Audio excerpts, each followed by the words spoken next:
Henesis Kapitulo 48.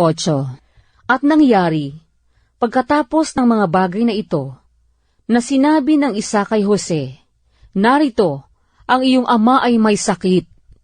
At kanyang ipinagsama ang kanyang dalawang anak, si Manases at si Ephraim. At may nagsaysay kay Jacob at nagsabi, "Narito, pinaparituhan ka ng anak mong si Jose." At si Israel ay nagpakalakas at umupo sa higaan.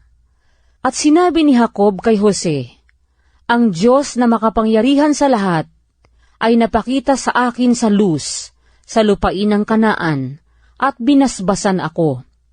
At sinabi sa akin, narito, palalaguin kita at pararamihin kita, at gagawin kitang isang kapisanan ng mga bayan.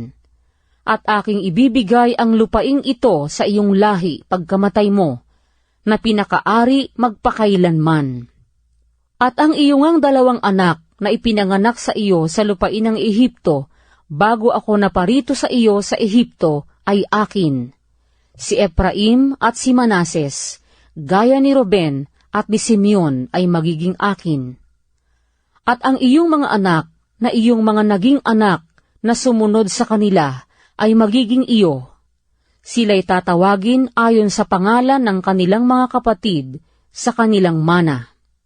At tungkol sa akin, nang ako'y dumating mula sa Padan, si Raquel ay namatay sa akin sa lupain ng Kanaan sa daan, nang kulang pa ng kaunti upang dumating sa Ephrata.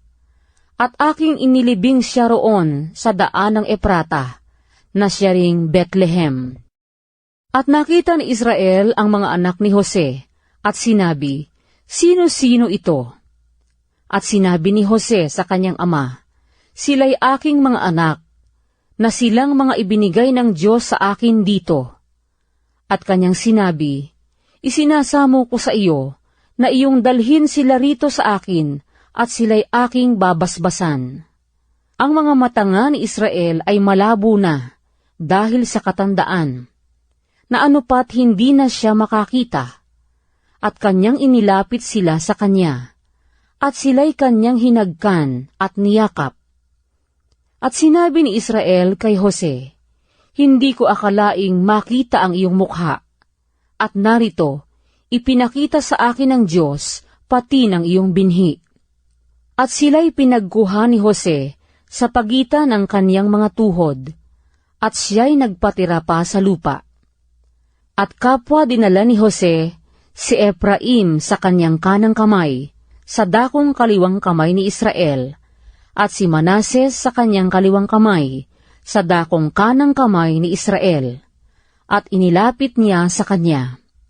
At iniunat ni Israel ang kanyang kanang kamay, at ipinatong sa ulo ni Ephraim na siyang bunso, at ang kanyang kaliwang kamay ay sa ulo ni Manases, na pinapatnubayang sadya ang kanyang mga kamay, sapagkat si Manases ang panganay.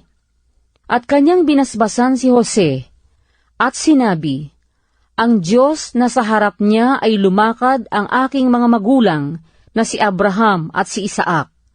Ang Diyos na nagpakain sa akin sa buong buhay ko hanggang sa araw na ito. Ang anghel na tumubo sa akin sa buong kasamaan, ay siya nawang magpala sa mga batang ito. At tawagin nawa sila sa aking pangalan, at sa pangalan ng aking mga magulang na si Abraham at si Isaac. At magsidami nawa silang totoo sa ibabaw ng lupa."